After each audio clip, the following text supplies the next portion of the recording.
יואו! שנכנס אדם.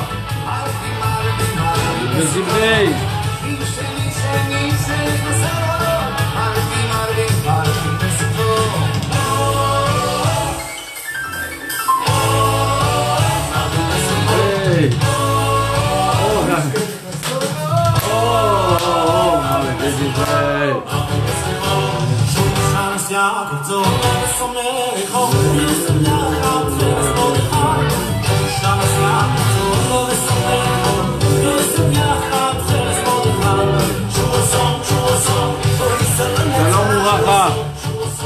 Bienvenue. On est content d'être avec vous. Voilà, pour une fois je suis à l'heure. חזק שם, תמשיך קצת, תמשיך, עוד שמחה, שיר אחר. יאללה, פורים לנו. לי.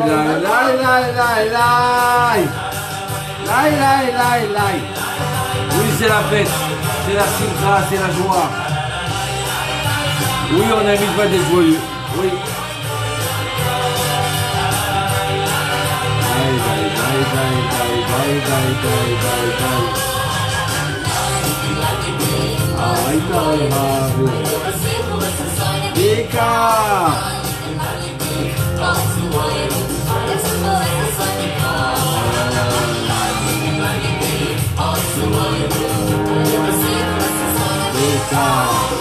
C'est là יהודי.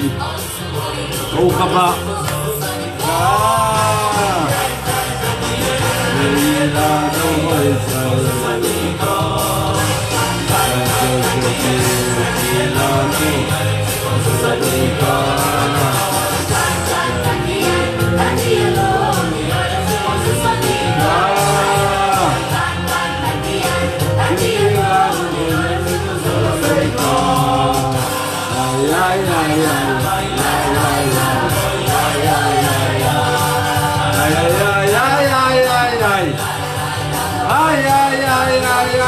On chante pour de la joie.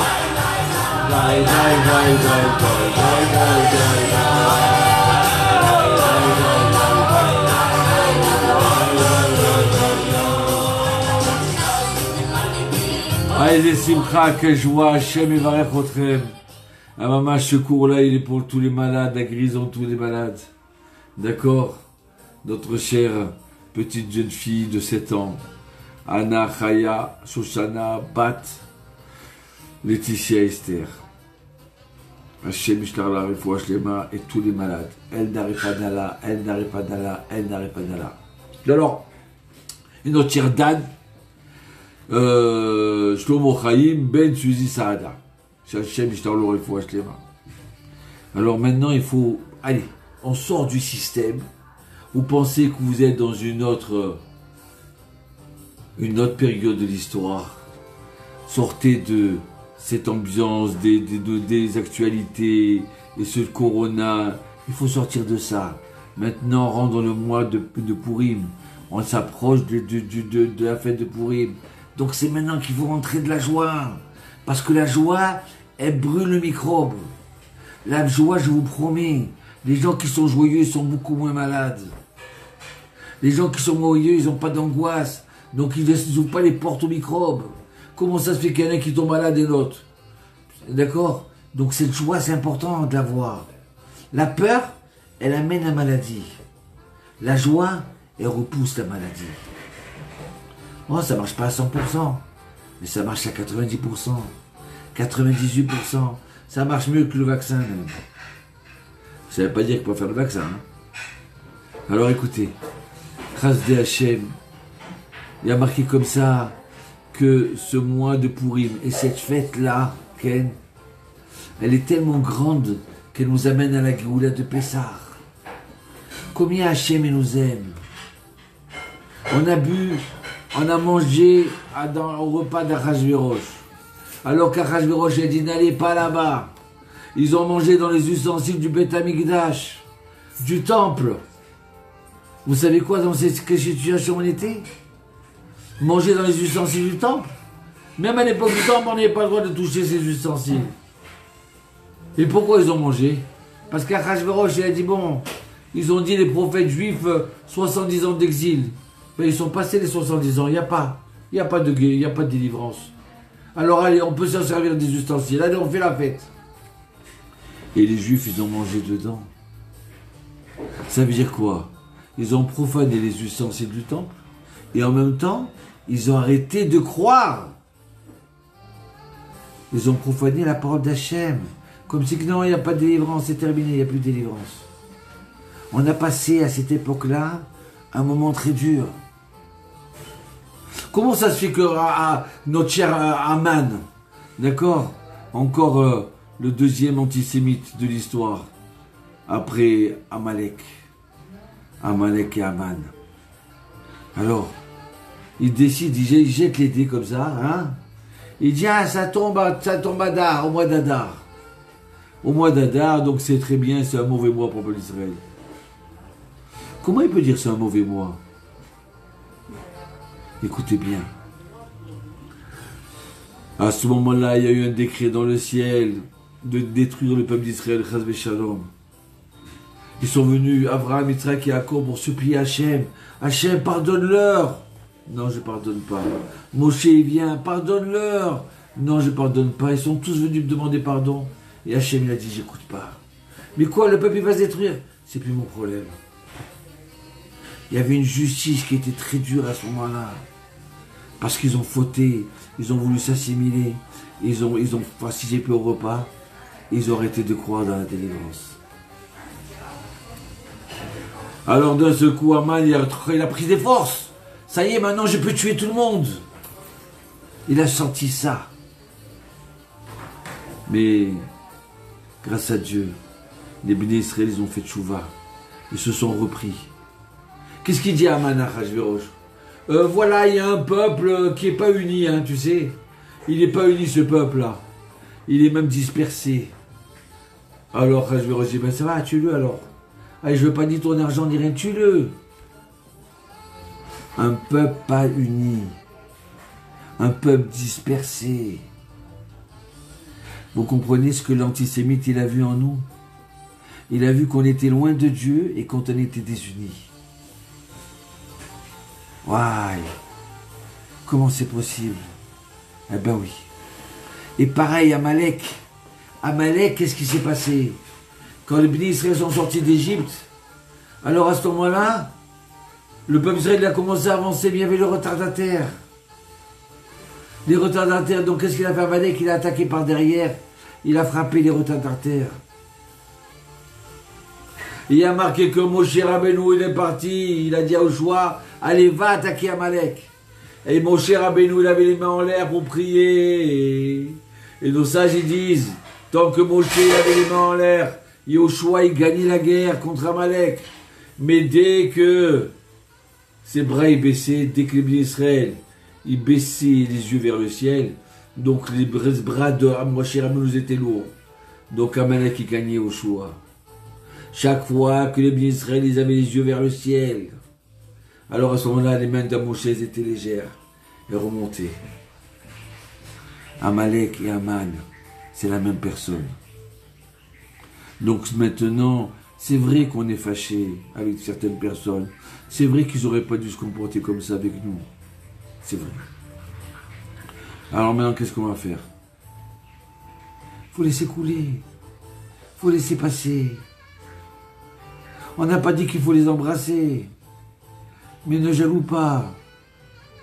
Tu entends toujours des choses de l'autre et c'est jamais selon ton attente. Donc tu crées une haine, tu crées une dispute. Alors demain c'est le jeûne. Demain c'est le jeûne de Esther. Ceux qui sont malades, ils sont dispensés. Mais ceux qui ne sont pas malades, ils doivent faire ce jeûne-là. C'est très court. À 6h, 7h du soir, il se termine le jeûne. Ça dépend de quelle ville vous êtes. Nous, en Israël, à 6h, il est terminé le jeûne. Mais c'est un jeûne où on fait une union. C'est un jeûne où, oh, ça y est, on demande à Hachem de pardonner nos fautes. Parce que oui, on a des fautes. Alors écoutez bien cette histoire. Une histoire qui s'est passée le 4 mars 1996. Moshe Leib. Moshe Leib, c'est un orphelin. Un orphelin qui voilà, il s'est débrouillé tout seul. Il s'est pas écrasé, il s'est relevé. Et c'est devenu un spécialiste de la vente. Un super commercial. Alors il vendait les billets de loto. Mais lui, il n'avait pas besoin d'être dans un bar tabac. Il mettait sa table en pleine place, sur la place, et il vendait, ça ne s'arrêtait pas. Il avait une bracha, peut-être la bracha de ses parents, sûrement. Ou la bracha que Dieu les aime, il aime les orphelins et les veuves. D'accord? Vous savez pourquoi Dieu il aime les orphelins et les veuves? Parce que les orphelins et les veuves, qu'est-ce qu'ils ont? Il dit à Dieu, il n'y a que toi qui peux m'aider, il n'y a plus mon père, il n'y a plus ma mère. Il n'y a que toi qui peux m'aider. Ah, il n'y a que moi qui peux t'aider. Alors je suis avec toi. Nous aussi, on peut jouer un peu l'orphelin. On dit Hachem, je ne peux plus compter ni sur les docteurs, ni sur les gynécologues, ni sur les avocats, ni sur les policiers. Il n'y a que toi qui peux m'aider, il n'y a que toi qui peux me sauver. Hachem, il vient. Alors écoutez cette histoire-là. Ce Moshe Leib, c'est un Israélien qui il a vu des gens qui ont gagné au loto des millions. Et au bout de 1 mois, 1 an, 2 ans, ils sont devenus tout pauvres. Il s'est aperçu que l'argent, c'est vrai que c'est bien. Mais c'est pas ça qui donne le bonheur. C'est pas ça qui t'amène la joie, le bonheur, la joie de vivre. Alors il a commencé à chercher. Il s'est rapproché de la Torah. Il a commencé à goûter à la Torah. Il a écouté un peu quelques cours. Waouh. Ah oui, je veux ça, moi. Donc voilà, il commence à faire Shabbat. Et il arrive et il apprend de son rabbin que demain c'est le jeûne. Donc il dit, bon, je jeûne. Je jeûne. Sa sœur, donc il met sa place, sa table, au coin de la rue Dizengoff et King George, ou King David. 4 mars 1996. À ce moment-là, il y a sa sœur qui arrive et dit, voilà, je t'ai acheté un paquet de gros frettes, hein. Mange-le maintenant. Il dit, non, moi je jeûne aujourd'hui. Mais comment tu jeûnes? Tu travailles, tu vas être fatigué. Non, t'inquiète pas, voilà, le paquet de gros frettes, je termine le jeûne, à 6 heures il se termine, eh ben je mangerai mes gaufrettes, t'inquiète pas. Je vais tenir. Donc voilà, il met le paquet de gaufrettes dans sa poche, et il commence à vendre 1, 2, 3, 10, 20, 100, 100. Et à ce moment-là, il y a un pauvre qui arrive, il dit, c'est Dakar. Alors il donne une pièce. Le pauvre, il prend la pièce, il dit merci, il dit, mais quoi que tu veux? Il regarde, ah, tu veux les gaufrettes? Mais il dit dans sa tête, je peux pas lui donner les gaufrettes. C'est ce que je dois manger moi tout à l'heure. Comment je vais faire après? Alors il hésite, oui, non, il y a deux. Après il dit, c'est quoi? Tu as raison, allez, prends les gaufrettes. Et voilà que le pauvre, il ouvre les gaufrettes, le paquet, il commence à manger une. Et il commence à avoir un sourire spécial. Et il voit qu'il a des couleurs, ce pauvre. Deuxième gaufrette, troisième, ouais, j'ai pas fait attention, peut-être qu'il n'a pas mangé pendant plusieurs jours. Ouais. Vous savez que quand un pauvre il demande de l'argent, on n'est pas obligé de lui donner. Mais quand quelqu'un il demande à manger, on est mitzvah de lui donner. D'accord? Pourquoi on est obligé de donner un peu de l'argent? Parce qu'on ne sait pas, peut-être c'est un vrai pauvre, peut-être c'est un faux pauvre. Si on sait que c'est un vrai pauvre, on a l'obligation de donner. Mais quelqu'un qui demande à manger, on lui donne. Sans vérifier. Alors voilà que bon, il a terminé tout le paquet de gaufrettes et il est reparti, au revoir. Et puis bon, voilà qu'il y a un terroriste du Hamas qui arrive avec une bombe autour de lui, ceinture d'explosifs. Et il rentre comme ça sur la place de Dizengoff pour entrer dans un grand magasin pour se faire exploser dedans. Et voilà, il fait la queue pour entrer. Et ouais, mais ça, qu'est-ce qui va arriver? Ouais, il risque d'avoir des dizaines, centaines de morts. Ouais.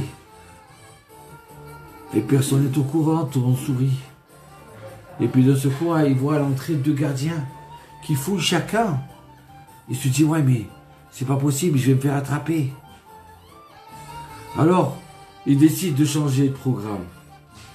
Il se met sur la place, à côté de Moshe Leib. Et il attend. Il y a du monde. Mais peut-être j'aurai un peu plus de monde. Hein, j'attends encore 5 minutes. Je vois que les gens qui arrivent. Et voilà, au bout de 5 minutes, il s'explose. Ouais, que Dieu nous en préserve. 4 mars 96. Des dizaines de morts, des ambulances, des cris, des centaines de blessés graves. Hein, il a perdu un bras, l'autre la main. Aïe, aïe, aïe, combien de pleurs, combien de souffrances ce jour-là. Il y avait une femme qui était au 2e étage, qui a vu tout ça, et s'est évanouie. Aïe, aïe, aïe, combien de gens ils pleurent. Ouais, mon Leib, il est plus là. Et voilà que, au moment où le terroriste, il s'est mis à côté de lui. Mon Leib, il s'est dit, ouais, j'aurai pas, dans 2 heures de temps, il faut que je mange. Et il risque d'avoir encore plus de monde. J'aurai pas le temps d'acheter des gaufrettes. Bon, maintenant, je vais demander à ces 10 personnes de m'attendre.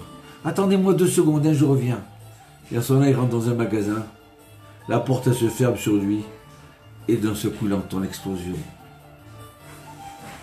Il a été sauvé. Sauvé pour un paquet de gaufrettes. Sauvé pour une tzedaka. Donc, c'est vrai qu'il était vivant. Mais il était cassé de voir combien de ses frères, ils étaient morts et blessés. Depuis ce jour-là, il a pu revenir sur cette place. Il partait ailleurs vendre. Il sait que c'est la tzedaka qui l'a sauvé. Il sait que c'est le jeune qui l'a sauvé. Donc il a travaillé ailleurs. 2 ans après, il se retrouve sur cette place, il n'a pas le choix. Et à ce moment-là, il y a une femme du balcon, elle le voit, elle dit « Ah, mon Leib, tu es vivant !» Elle descend, mais comment je rêve? Tu es un fantôme ou tu es vivant? Elle me dit « Oui, je suis vivant. » Je dis « Mais comment tu es vivant? Je t'ai vu, ça a explosé. » Alors il lui raconte l'histoire. Maintenant, je peux te la raconter avec un peu plus de joie. Comment Hachem, il m'a sauvé grâce à la tzedaka. Oui, c'est vrai, quand tu donnes de l'argent qui est à toi, tu as travaillé, tu as peiné. D'accord? Mais il y en a qui en ont besoin. C'est comme ça que tu unis le peuple d'Israël. Tu comprends? Voilà. Donc alors, on revient. Ça s'est passé il y a plus de 24 ans, 25 ans. Donc, c'est un jour de jeûne. Si vous m'écoutez bien, demain, vous prenez un moment, vous mettez dans un coin, vous lisez le télim numéro 22 et 27, et vous vous épanchez à Hachem, et vous dites demandez à Hachem, demandez la délivrance collective du peuple d'Israël, et la délivrance individuelle. Yallah, Ras de Hachem. Oui, parce que ces jours-là, il faut prier. Le ciel il est ouvert. Ce moment de détresse, c'est devenu un moment de joie pour tout le peuple d'Israël. Vous comprenez? Vena Fochou. Hachem, il a transformé le mal en bien. Il a transformé nos ennemis. D'accord? Pour Hachem. Donc alors, s'il y a un moment pour prier, s'il y a un moment pour demander dans la joie, parce que là, vous savez, c'est symétrique. On a le mois de Tishri, on a le mois de Nissan. On a le mois de Elul avant Tishri. Et on a le mois de Hadar avant Nissan. Il y en a qui disent que Rosh Hashanah et Kippour c'était à Nissan. Il y en a qui disent que c'était à Tishri. Donc c'est symétrique. Vous comprenez? À Elul, on fait Teshuvah dans la crainte, dans la peur. C'est le jour du jugement. Et le mois de Hadar, on fait Teshuvah dans la joie. Besimcha, fait Besimcha. Besimcha, on fait Teshuvah dans la joie. Et on rentre à Nissan. Aïe, aïe, aïe, aïe, aïe.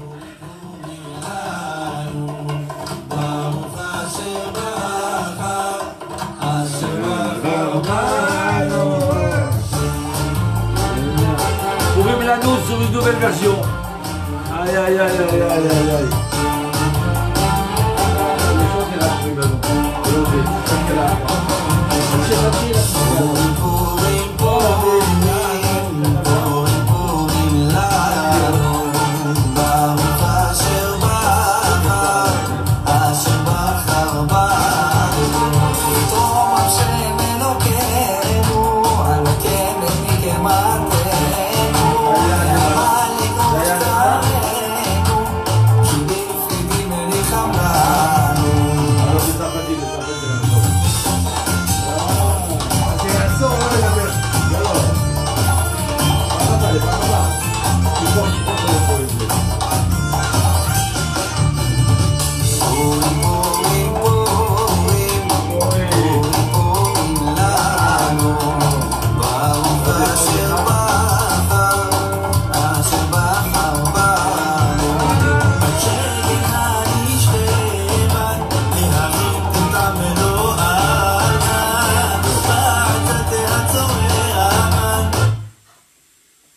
Tenez. On va le mettre de Purim Lano par le ciel israélien. Le Rav Israël là. Chazda Hashem. Matzata? Yalla, ok, tassim. On veut chanter tous ensemble Purim Lano.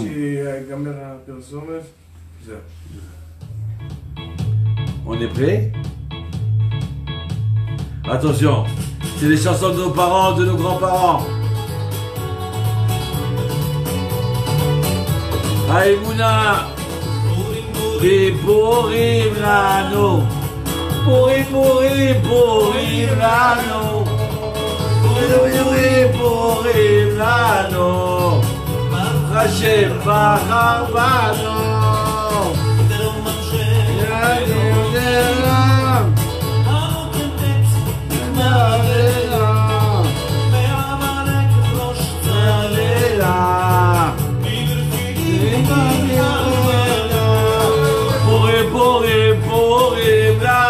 Chantez tous, chantez, sortez un peu de votre.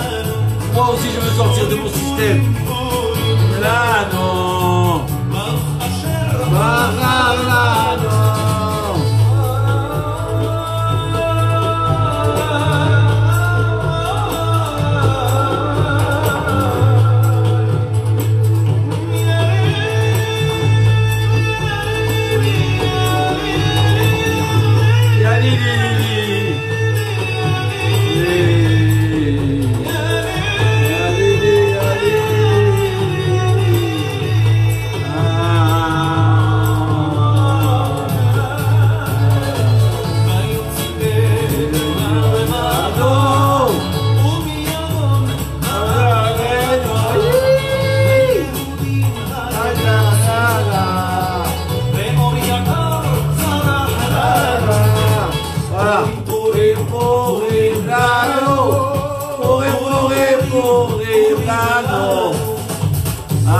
Ça, nos grands-parents, nos grands-parents. Alors regardez. Regardez qu'est-ce qui a transformé, qu'est-ce qui a fait que tout est revenu dans le bien. Parce que Esther, elle a dit à Haman, à Mordechai, tu veux que moi, maintenant je vais me sacrifier par aller à Achashverosh? Parce que Achashverosh, c'est un double face, d'accord? Un coup il est contre les Juifs, un coup il aime les Juifs, d'accord? Ça dépend comment, dans quelle situation elle se trouve. Hein, c'est un déguisement, ce Achashverosh. Eh ben, elle dit réunis les Juifs. Demande à tout le peuple d'Israël, Knos Kolaïdim, réunis. Demande-leur qu'ils arrêtent de se disputer. Demande-leur qu'ils arrêtent de dire « Ah, il m'a pas invité au mariage, ah, il m'a pas fait ça, il m'a pas fait ça. » Ça y est, laissez couler. Faut les vater. Regardez, quand on s'efface, combien on peut gagner. Il y a quelque temps de ça, il y a un Américain non-juif. Il a fait la queue pour jouer l'auto. Un loto automatique. Donc il fait la queue tranquillement. Et voilà que, mon cher Bruno, et voilà que, maintenant, il y a quelqu'un qui le prend, il lui passe devant. C'est quoi tu passes devant moi là? Tu sais pas faire la queue? Moi j'ai fait la queue 10 minutes. Il n'a rien dit. Celui-là, il a passé devant, il a demandé un flash automatique. Il est parti, lui aussi il a demandé un flash automatique. Ce monsieur qui s'est effacé, il a gagné 1,5 milliard. Celui qui aurait dû attendre, il aurait gagné lui le 1,5 milliard. Mais celui qui l'a laissé passer, c'est lui qui a gagné. Quand on s'efface, quand on laisse couler, quand on n'est pas carré, qu'on n'est pas pointilleux, hein, faut être pointilleux envers soi-même, pas envers les autres. On est gagnant. Aïe, aïe, aïe, aïe, aïe, aïe, aïe. Les voix les mains dans ces derniers ans, Eliaou. Alors, on a 4 mitzvot à Purim. La lecture de la Megillah. Ceux qui n'ont pas le choix, d'accord, parce qu'il faut lire la Megillah dans le claf ou écouter le rabbin qui lit. Mais ceux qui n'ont pas le choix, ils sont à la maison. Ils ne sont pas en bonne santé. Ils n'ont pas de synagogue. Ils n'ont pas de Megillah. Alors, comme ils n'ont pas le choix, ils peuvent écouter la Megillah qui est faite en direct. D'accord? Nous, si Dieu veut, on fera ça en direct. On le fera pour... c'est marqué, je crois que c'est pour 9h30, 9h30 ou 8h30 heure française. C'est marqué là-bas. On le fera en Zoom et on le fera en Facebook. Mais que pour les gens qui n'ont pas le choix. Que c'est impossible pour eux de se déplacer. Parce que la mitzvah, c'est de se déplacer et d'écouter. Ou la mitzvah de devenir une Megillah chez soi à la maison. Donc alors, mitzvah de lire la Megillah le soir, le matin. Aussi, on fera aussi en direct, d'accord, le matin. Il y aura 2 minyanes le matin. Un matin de bonne heure à 8h du matin heure française, d'accord? Et un deuxième à 9h30 heure française. Alors, deuxième mitzvah, c'est quoi? Matanot le'evionim, donner aux pauvres. Alors, écoutez bien. Il y a plusieurs raisons pourquoi on doit donner aux pauvres. Parce que si toi tu es dans la joie, alors lui aussi il doit être dans la joie. Mais il y a une deuxième raison qui est merveilleuse. Écoutez bien. Quand il a invité Rajverosh, tous les gens au repas, il n'a pas voulu inviter les pauvres. Il a dit non, les pauvres je ne les invite pas. Les pauvres vont me salir mon royaume, ils sont mal habillés, ils se grattent et tout ça. Non, non, non, j'invite pas. Il y a des gens qui veulent faire avoir l'hospitalité de recevoir des gens chez lui. Mais que s'ils sont clean, super beaux. Si jamais ils sont sales, d'accord? Ou si tu les vois en train de faire des petits bouilleries, hein? Ah non, j'invite pas. Laisse-le crever de faim. Chas v'shalom. Chas v'shalom. Il y avait, avant la Shoah, un homme riche en Russie. Il recevait tous les pauvres de la ville. Mais il avait des habits merveilleux, des chaises, ouais, des fauteuils extraordinaires. Et il recevait chez lui des gens qui avaient des poux, parce qu'ils ne sont pas lavés pendant plusieurs jours. Et ils arrivent comme ça, vendredi soir. Ceux qui arrivaient avant, ils avaient le temps de se laver. Mais il y a des gens qui arrivaient maintenant directement pendant Shabbat. Alors les domestiques, qui maintenant ils travaillent chez ce riche depuis longtemps, ils sont devenus aussi des gens propres, super propres. Donc ils avaient peur de s'approcher. Un jour ils ont dit à leur maître, mon cher patron, s'il vous plaît, pourquoi vous invitez ces pouilleux là? Mais ils salissent nos fauteuils, les chaises. Alors le riche, il dit, si je ne les invite pas, qui c'est qui va le recevoir? La Shoah, dès qu'elle a commencé, ils l'ont pris. Il est parti à Auschwitz. Écoutez bien ce qu'il raconte. Il est sorti vivant de là-bas. Mais il raconte une chose, un miracle qui lui est arrivé. Le fait que les gens ne se lavaient pas là-bas, et il y avait tellement de maladies, tout le monde avait des poux.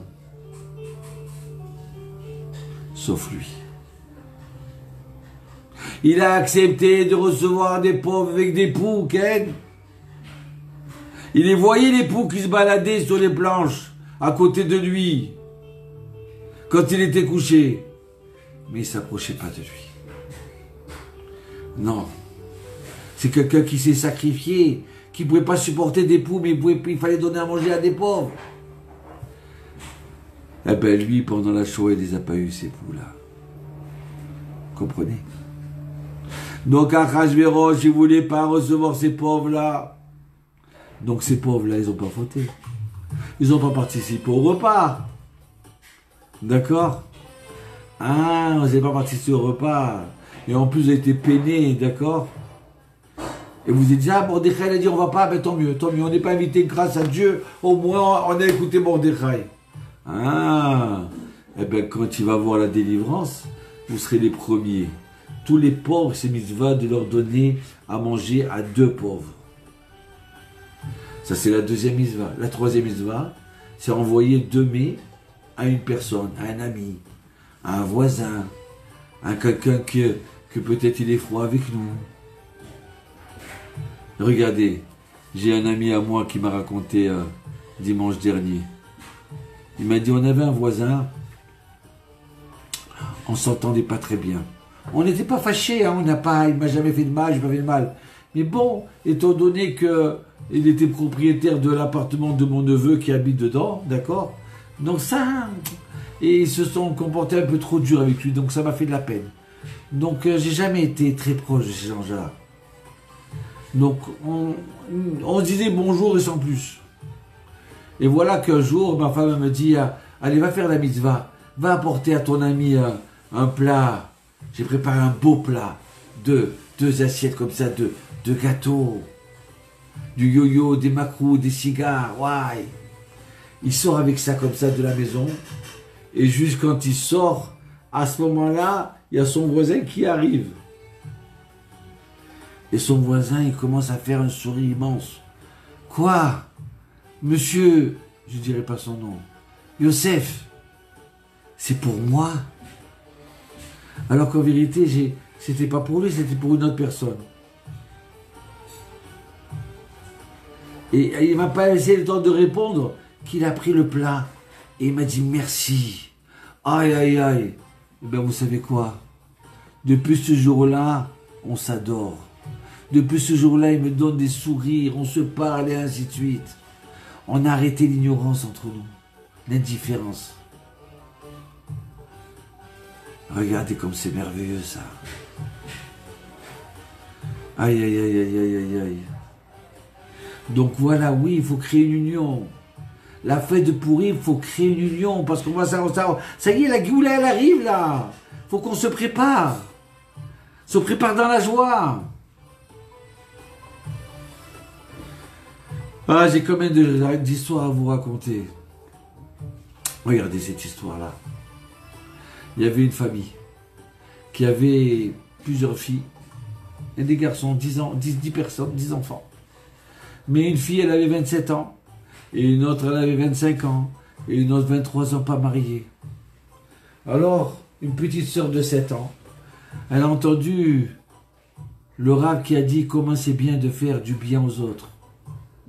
Et quand on fait du bien aux autres, Hachem, tôt ou tard, il nous ouvre les portes. Alors, elle a pris son petit argent de poche qu'elle avait. Elle est partie acheter un paquet d'élastiques. Et pourquoi faire un paquet d'élastiques? Dans son école, on doit être pudique. Une jeune fille, elle n'a pas le droit de rester avec ses cheveux dans l'air comme ça attire trop les garçons. Donc il faut attention. Ils ont le droit, non? Donc alors, mais ce qui se passe, c'est quoi? C'est que quand les filles dans la journée, la récréation, elles arrangent leurs cheveux, des fois, l'élastique, il a craqué. Elles ne savent plus quoi faire. Alors maintenant, tout le monde sait que Sarah Tayeb, eh ben maintenant, elle a fait une caisse d'élastique pour ceux qui en ont besoin. Une bonne santé pour vous. Alors quoi? Alors chacun qui casse l'élastique, va chez Sarah Tayeb, elle va te donner un élastique. Et elle donnait. Elle dit à Hachem Yitbarach, comme je suis content de rendre joyeuse toutes ces filles-là. Hachem Yitbarach, tu as vu mes sœurs? Ma pauvre sœur, elle a 27 ans, elle n'est pas mariée. Comment elle va faire? Hachem, je t'en supplie. Que cette mitzvah que je fasse, ça ouvre les portes. Écoutez bien, cette petite de 27 ans, de 7 ans, qu'elle avait son paquet d'élastiques, et elle donnait un élastique à chacun. Quand elle a terminé le dernier élastique, au bout d'une semaine, le téléphone, il sonne à la maison. On lui dit, excusez-moi madame, j'ai entendu que vous avez une jeune fille de 27 ans, j'ai peut-être un bon parti pour elle. Eh ben voilà, un mois après, ils étaient fiancés et ils se sont mariés. Et celle de 25 ans, pareil. Et celle de 23 ans aussi. Toutes les portes se sont ouvertes. Quand tu fais du bien, c'est pour ça qu'à Pourim, c'est vrai qu'on est joyeux. Mais je dois rendre joyeux mes pauvres. Je dois rendre joyeux mes amis. Je dois rendre joyeux ceux qui ont peut-être une pensée que peut-être je suis fâché avec eux, mais je ne suis pas fâché avec eux. Alors renforce l'amour comme ça. Ça, c'est la 3e mitzvah. La 4e, c'est le repas. faire le repas de Pourim, et de boire Ad Deloyada, jusqu'à qu'on ne sait plus reconnaître entre Baruch Amander et Arur Haman. On va dire Baruch Haman, oui. Se saouler, on n'a pas le droit de se saouler. Mais de boire un petit peu comme ça pour se décompresser. Se saouler, Chachamim Sfarad, les Chachamim Sefarad, la majorité, le Chida, tout cela, ils disent que c'est interdit. Parce qu'après on perd plein de mitzvot, surtout cette année que c'est vendredi soir, c'est Shabbat. Il y a combien de gens ils sont restés avec leur portable, avec leur téléphone, ils n'ont pas fait ni le repas de vendredi soir, ni la prière, ni rien. Donc on boit, on se décompresse. D'accord, 3 verres, 4 verres. Mais si on sait que ça nous saoule, on s'arrête. Mais comment on peut, je vous pose une question, comment c'est possible qu'on nous dise que toute la fête qu'on fait, on arrive au summum de la fête, quand ce qu'on dit, Baruch Haman. Ah, t'as dit Baruch Haman, ça y est, tu as fait ta mitzvah. Quoi? Mais Haman, il a voulu nous exterminer, je vais le bénir. Jusqu'à que j'arrive plus à reconnaître. Mais c'est quoi ça? Aïe, aïe, aïe, aïe, aïe, aïe, aïe. Aïe, aïe, aïe, qu'on est content que la famille s'agrandisse. Bechazde Hashem. Tout le peuple d'Israël. La maman, il faut faire des brachot, faites des brachot. Toute cette période de Pourim là, jusqu'à Rosh Chodesh Nissan, et même après Nissan, on a 2 mois merveilleux dans le peuple d'Israël. Adar et Nissan. Vous savez que c'est le poisson, hein, c'est le mazal. J'ai vu un truc, c'est quoi? Megillah, ça s'écrit sans Yud. Megillah, c'est la même valeur numérique que mazal. Quand on lit la Megillah, notre mazal, il grandit. Alors comment on peut dire Baruch Haman? C'est quoi ça, Baruch Haman? C'est pas possible ça. Et Aksat musique, il y a Aksat. Allez, un peu de musique, un peu de joie. Allez, je vais chercher un verre de vin. Est-ce que j'arrive?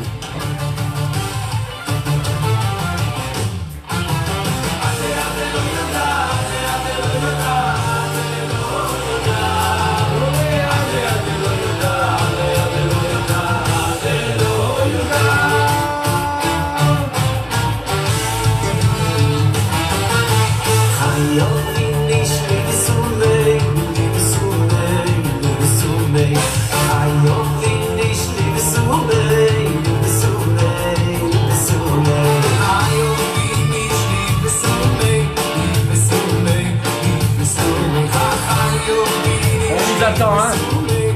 On vous attend à la maison. Adelo yada, adelo yada, adelo yada,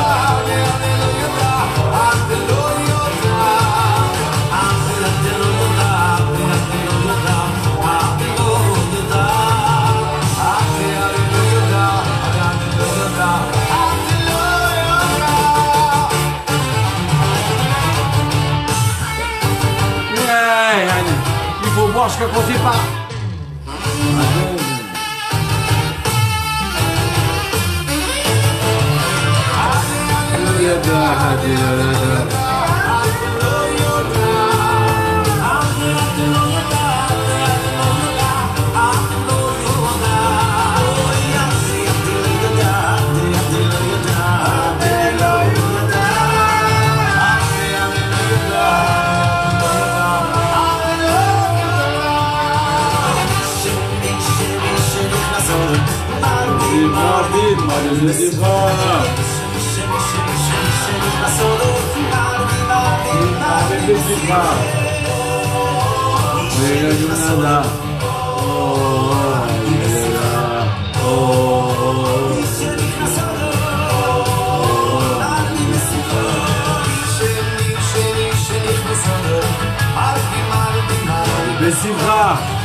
Kazak.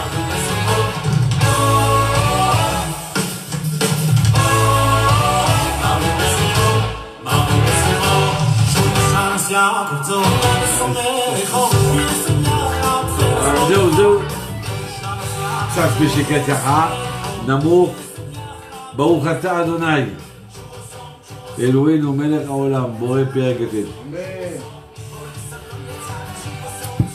Mitzvah de décompresser.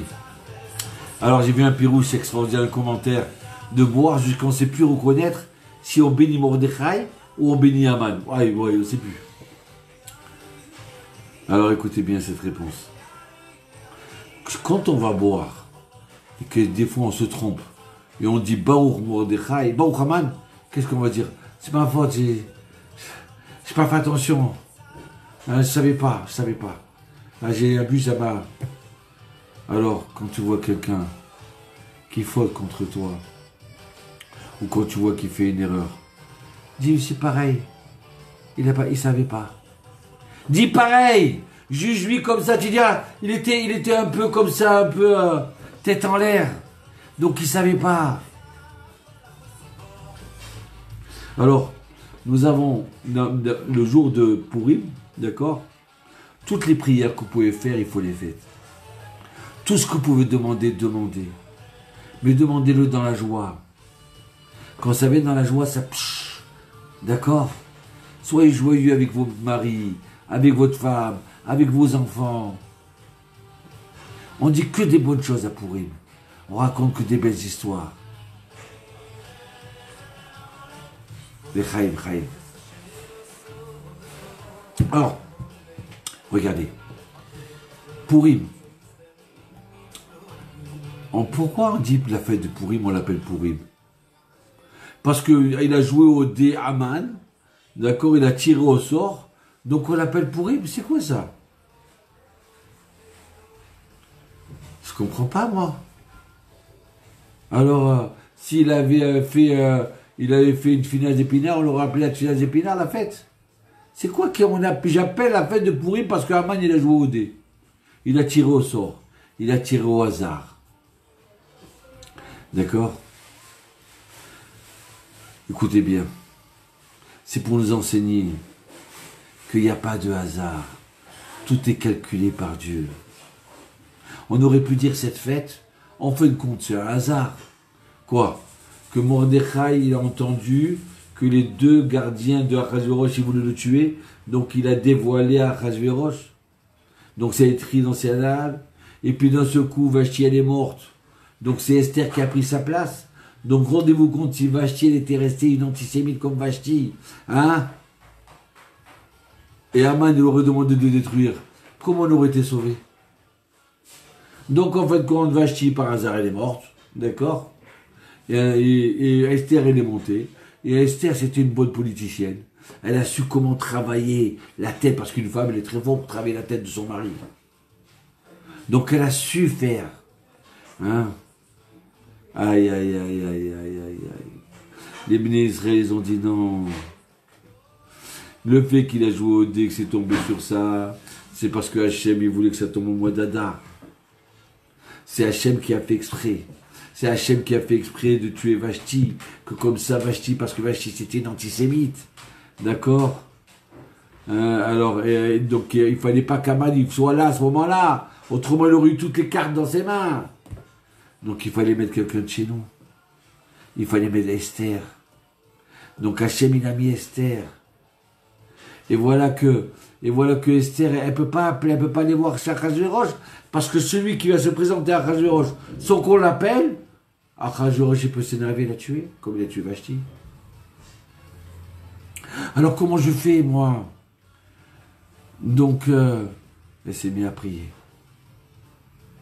Elle dit, Eli, lama zavtani. Mon Dieu, pourquoi tu m'as abandonné? Je sens pas que c'est le moment.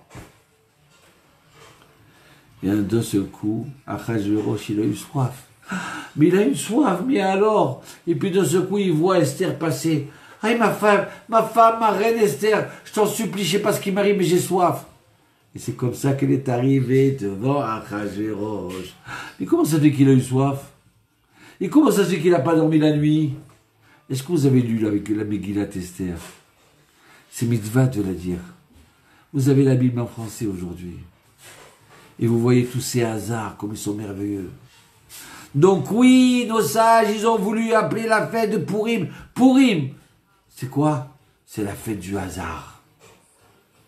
On veut l'appeler Pourim parce que nous, on veut dire, ah, Pourim, hasard, mais comment hasard? Non, c'est pas hasard, c'est Dieu. C'est pas hasard, c'est Hachem. Parce que ma vie, c'est pas un hasard. Des fois, je réfléchis, comment Hachem il nous a amenés jusqu'à où je suis arrivé là. Mais je m'aperçois que ça a été que des coïncidences. Des choses extraordinaires. C'est une marche. Je montais sur une marche, et Hachem m'a donné une deuxième marche. D'un seul coup, je rencontre cette troisième personne, et grâce à ça, j'ai trouvé du travail.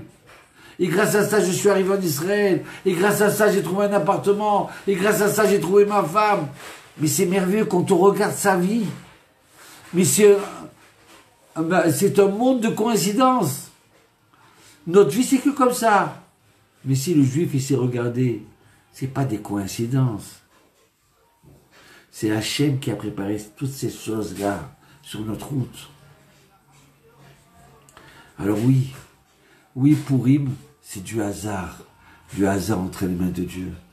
En hébreu, quand on dit hasard, ça veut dire aider, oser. Oui, quand on dit Pourim, on déclare que la nature, ce n'est pas la nature. C'est simplement Dieu qui a organisé toutes choses. Ouais. Alors oui, je suis content. Oui, parce que si j'arrive à dévoiler Dieu caché, alors j'arrive après à voir Dieu dévoilé. Hein, comme souvent je vous dis, et répétez-vous ça. Histoire. Tiens, histoire, c'est drôle ça, histoire. Ça vient d'où ce mot histoire? Et quand je dis Esther, Esther, c'est la femme qui s'est cachée, qui s'est déguisée, qui ne voulait pas dire qu'elle était juive. Donc là, Esther s'est cachée. Histoire, c'est quoi? C'est aussi caché. C'est quoi? Histoire, c'est la main de Dieu qui est cachée.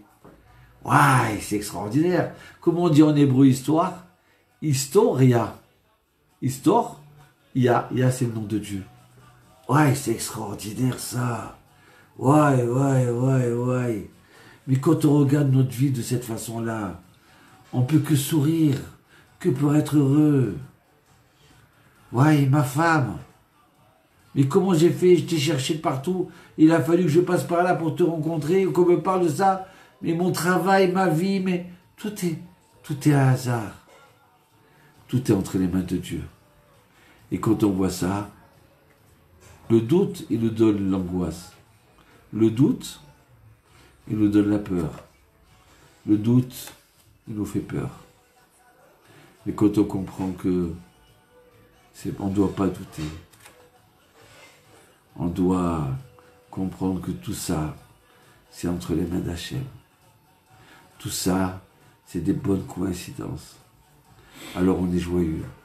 Et quand on est joyeux, d'accord, alors à ce moment-là, on voit les choses complètement différentes. Alors je vais vous raconter l'histoire qui m'est arrivée ce matin. Écoutez, on a une école, on est chalière de Dieu de cette école-là. D'accord? 400 élèves à Ramoth, une centaine d'élèves à Roma, et j'espère que ça va continuer.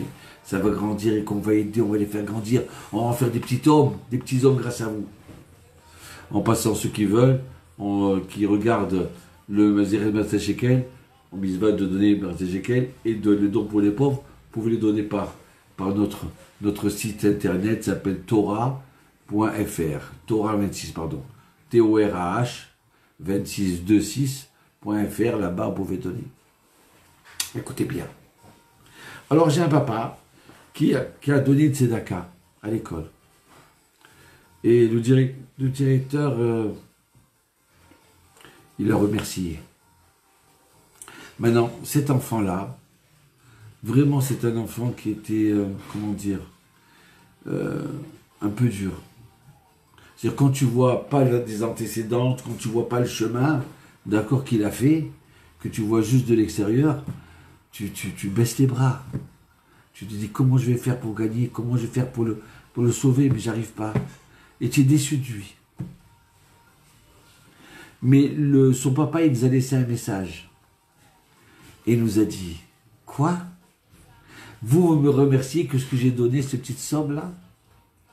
Mais c'est moi qui vous devez remercier, c'est moi qui vous remercie. Vous savez pas comment vous avez transformé mon fils, vous savez pas où il était, mais comment je vous remercie, et je vous remercie encore comme ça pendant 10 minutes. Il nous a remercié, il pleurait de joie. Quand je suis rentré à l'école ce matin, quand j'ai regardé cet enfant, j'avais des yeux de tendresse avec lui. J'avais des yeux d'amour avec lui. Pourquoi? Parce que je me suis aperçu que le père, la famille, lui-même, il est tellement reconnaissant que même s'il n'est pas comme le veut, mais il est reconnaissant. Il ne s'arrête pas de dire merci. Il est joyeux d'être chez nous. Il n'est pas en train de grogner. Pas dire qu'est-ce que je fais là, et ainsi de suite. J'en ai marre d'être ici. Hein? Eh ben, de ce coup, on a eu la joie envers lui. Eh ben, c'est pareil. Comme ça, comme on est avec Dieu, au lieu de grogner, on sait lui dire merci. On sait le remercier, on est joyeux de notre vie. Si tu sais que tu n'aimes pas la vie que tu vis, alors apprends à l'aimer. Apprends à aimer ta vie. Parce que c'est la tienne. Et si je t'enlève quelque chose, un petit truc, tu t'aperçois que sans ça, c'était impossible. Avec ça, tu étais le plus heureux. Il y a l'Aksat Musica, Aksat. Aïe, aïe, aïe, aïe, aïe, aïe, aïe. Et oui.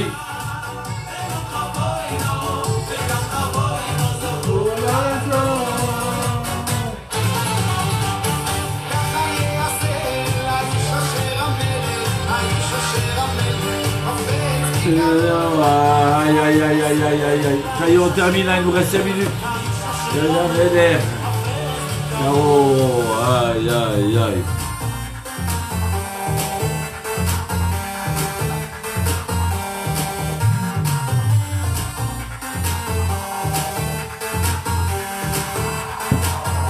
C'est bien d'allumer des bougies à pourri.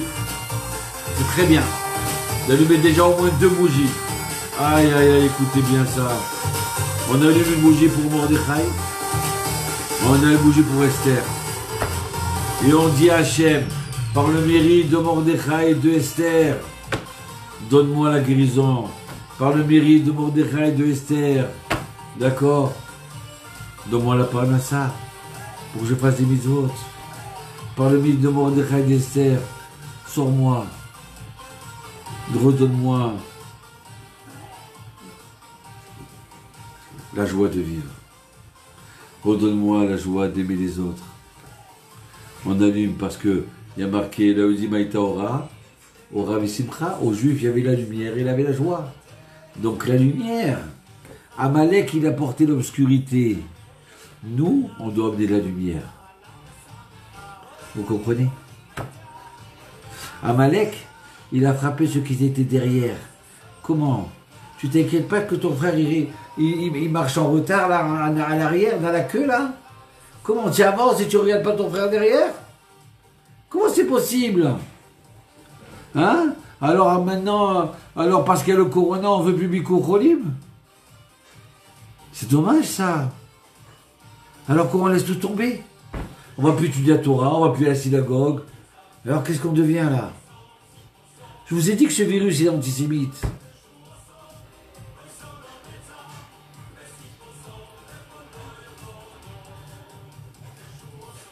Alors, qu'est-ce qui a fait transformer la situation? Aïe, aïe, aïe, aïe, aïe, aïe, aïe. Écoutez bien. La situation, elle était très grave. Aman, il a reçu les pleins pouvoirs sur tout. Aman, il voit que Mordechai, il ne veut pas se prosterner. Mais Mordechai, tu ne te prosternes pas, tu vas mettre tous les Juifs en danger. C'est un fou, ce Aman. Et c'est vrai. Quand il a vu que il ne s'est pas prosterné, il a dit, je vais détruire tout le peuple. Quand il a entendu ça, Mordechai, il a entendu ça par prophétie. Il s'est déchiré ses habits. C'est drôle, on parle beaucoup d'habits, hein. L'habit de mode de Esther, l'habit de Mordechai, et puis de ce coup, les beaux habits qu'il a eu Mordechai. Hein? des habits, ça nous cache. Bah, habit, ça en est beau, ça s'appelle Beged. Beged, ça veut dire traître. Boged. Ça veut dire que l'habit, il fait pas le moine. Que l'habit, des fois, il va transformer mon être intérieur. Il va pas montrer la belle image. Alors écoute-moi, mon cher Bruno. Qu'est-ce qu'il a fait, Mordechai? Il a vu que c'était un décret qui était très grave. Aucun, ni Abraham, ni Yitzhak, ni Jacob, personne ne pouvait le sauver. Am Israël était en danger. Oui, c'était la Shoah qui arrivait. Qu'est-ce qu'il a fait, Mordechai? Il a réuni 22 000 enfants. 22 000 enfants, il leur a dit maintenant, on ne bouge pas, on va étudier la Torah et on va supplier Hachem.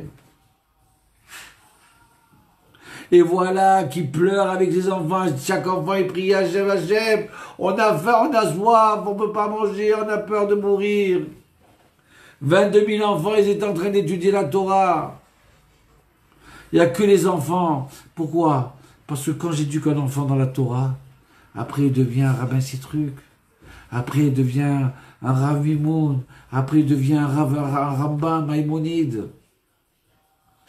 D'accord? On a besoin de nos rabbins. Aujourd'hui, il nous manque des rabbins. Il nous manque des grands rabbins comme le Rav Yosef. Pourquoi? Parce que peut-être que j'ai pas monté, je me suis pas investi dans des enfants.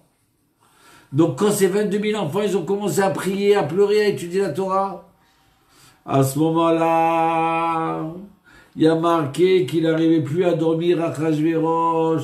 Il a eu des insomnies. Il a eu des insomnies. Qu'est-ce qui se passe? Pourquoi j'ai des insomnies? Peut-être que Dieu veut me dire quelque chose là. Il y a peut-être qu'on va me tuer, peut-être qu'il y a quelque chose de drôle. Alors il dit, donnez-moi les annales, donnez-moi les annales. Et c'était les enfants d'Aman qui avaient les journaux. D'accord? C'était encore les journalistes. D'accord? C'est la pire des choses, c'est quand tu es journaliste. Avant, c'était un beau métier de vérité. Aujourd'hui, c'est 90% que des mensonges. Être journaliste. Donc les journalistes, c'était les enfants d'Aman. Donc ils ouvrent le livre, le journal, les annales. Ils disent, regardez, peut-être que j'ai quelqu'un qui m'a aidé, il m'a sauvé, je l'ai pas payé, je l'ai pas remercié. Si je l'avais remercié, peut-être il m'aurait dévoilé encore un autre secret. Et voilà, quand ils ouvrent les annales, l'ange Gabriel, il a ouvert juste à la page où il y a marqué que Mordechai, il a sauvé Achashverosh. Mais Mordechai, il n'a rien reçu en contrepartie. Donc, qu'est-ce qu'ils font les enfants d'Aman? Ils tournent les pages. Ils tournent les pages à droite. Ils tournent les pages à gauche. Et Gabriel, l'ange Gabriel, il remet toujours à la même page. Mais il ne veut pas dire, il ne veut pas raconter, il ne veut pas dire du bien sur Mordechai. Et à ce moment-là, le roi, il dit, mais qu'est-ce que vous faites là? J'ai pas compris. Dites-moi ce qui est, ne tournez plus les pages. Dites-moi ce qui est écrit tout de suite. Alors, il y a marqué que Mordechai, il a entendu que 2 soldats, ils voulaient t'assassiner. Et donc, quand il a dévoilé, donc tu as été sauvé, toi, le roi. D'accord. Et qu'est-ce qu'il a reçu en récompense, en remerciement? Rien du tout. Ouais, rien du tout. Et à ce moment-là, Aman, il rentre dans le palais pour demander l'autorisation au roi Achashverosh de pendre. De pendre, d'accord, Aman, Mordechai. Vous avez compris? Et quand il rentre, il dit, qui c'est toi, Aman? Rentre. Dis-moi, qu'est-ce que je pourrais faire comme cadeau à quelqu'un que je voudrais apprécier? Je voudrais faire quelque chose de bien grand. Qu'est-ce que je pourrais faire? Qu'est-ce qui serait le plus beau? Alors Aman, il dit, de qui il parle? De moi, hein? Eh bien, moi, si j'étais à ta place, eh ben, je lui donnerais ma couronne, en tant que roi, mon cheval, mes parures, et je mettrai quelqu'un qui avance et dit, voilà, comme ça, le roi, il veut honorer la personne qu'il aime, qu'il considère avant tout le monde. Alors, le Achashverosh, le roi, il lui dit, tu vas prendre le cheval, la couronne, et tu vas annoncer, toi, dans la rue, tu vas chercher Mordechai, tu vas l'habiller, et tu vas tourner comme ça dans la rue. Ouais, ça y est, tout s'est renversé. Ça y est, le malheur, ça commence à devenir du bonheur. Donc Aman, il n'a pas le choix. Il va chercher Mordechai, il le cherche de partout, il le voit tout ça. Dans une yeshiva, en train d'étudier avec 22 000 enfants. Et il ne comprend pas, il est en train d'écouter la Torah, il dit, ouais, ces enfants, comme ils sont gentils, comme ils sont polis, comme ils étudient bien. Il dit, maintenant je comprends pourquoi le vent il a tourné dans un mal contre moi et bien contre pour eux. C'est grâce à ces enfants-là. C'est grâce à ces enfants. Parce que nos enfants, il faut qu'on leur enseigne la Torah. Il faut qu'on fasse des bons hommes, gentilshommes, des gentlemen, des Bnei Torah, des Rambam, des Rabbi Yosef Karo, des Harizal. C'est ça qui a fait tout tourner, tout dans le bien. Vous comprenez? C'est pour ça aussi qu'on a l'habitude de donner un peu d'argent aux enfants à Pourim. Aïe, aïe, aïe, aïe, aïe. Oui, chacun doit investir dans les enfants, dans vos enfants, dans les enfants de Jérusalem. Parce que de la Torah de Jérusalem, c'est ça qui est exercé dans le monde entier. Et il dit comme ça, le Rav Steinman, quand on fait une mitzvah, et surtout à Pourim, on allume une grande lumière. Donc alors je vous souhaite, bracha v'atzlacha, une bonne fête de Pourim. N'oubliez pas de jeûner demain pour ceux qui sont en bonne santé. Ceux qui ne sont pas en bonne santé, ceux qui sont faibles, ou qui ont eu le corona et qui sont faibles encore, ils n'ont pas le droit de jeûner. Demain soir, on écoute la Megillah. Et après, on fait... Alors, il y en a qui dépensent plus pour donner aux ses prochains que pour donner aux pauvres. En vérité, le Rambam dit, le mieux, c'est de donner le plus aux pauvres. 2 repas, 3 repas, ou pourquoi pas un repas de 500 shekels pour un pauvre, 200 €, qui kiffe une fois avec un bon vin. Donc il y a les pauvres, les voisins, d'accord, les amis, 2 mai, et le repas de Pourim. Alors c'est vendredi, si vous pouvez faire le repas à 10h, 11h du matin, comme ça vous terminez à 1h, 2h maximum le repas, ça serait bien. Comme ça vous avez le temps de dormir et vous préparez pour Shabbat. Donc, alors je vous répète, si Dieu veut, demain soir on fera en direct, vendredi matin aussi en direct, et si on a la force, à 11h30, heure française, on fera en direct musique avec le repas de Pourim tous ensemble. On va manger et on va écouter quelques divrei Torah. Et, mon cher, et aussi quoi? On va kiffer vendredi.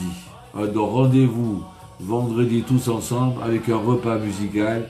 Comme ça on vous envoie la joie. Hein, déjà dès maintenant on la ressent la joie. La joie de Pourim. Hein, les petits gâteaux comme ça. Ah, vous savez que certains Tunisiens au Constantinois, ils font un bâton de date. D'accord? Pourquoi? Il est un peu dur. Vous savez pourquoi? Parce que ça représente la potence de Haman. C'est le bâton qui tenait la potence, le bois. C'est ça. Et les oreilles de Haman. D'accord? Et pourquoi on fait des mets sucrés? On aurait pu faire cadeau un rôti, un poulet cuit. Non, on a l'habitude de faire des petits gâteaux sucrés. Pourquoi? Le Chida, il dit, Abi Chaim Yosef David Azoulay, il dit parce qu'on a été sauvés tout ça grâce à une femme qui s'appelle Esther. Et comme c'est grâce à elle, la valeur numérique de femme, Isha, c'est la même valeur numérique que de vache, le miel. Donc c'est pour ça qu'on donne des sucreries douces, sucrées, le miel. Allez, shalom, bracha, bracha, batsacha. Bonjour à tous, je vous ai kiffé, et merci, et passez une bonne soirée. Musique, ya, bonique mort, musique.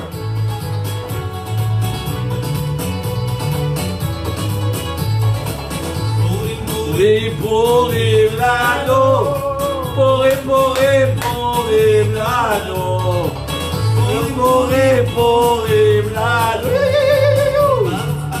Aïe, la mémoire de nos parents, de nos mamans, et de nos frères. Ah. Aïe, aïe, aïe, aïe. Aïe, aïe, aïe. N'aie pas peur du vaccin, pas du vaccin. C'est pas grave tout ça. Nathalie, ne prend pas la tête. Pourim lano, Pourim lano, Pourim Hashem, Bahar Valo.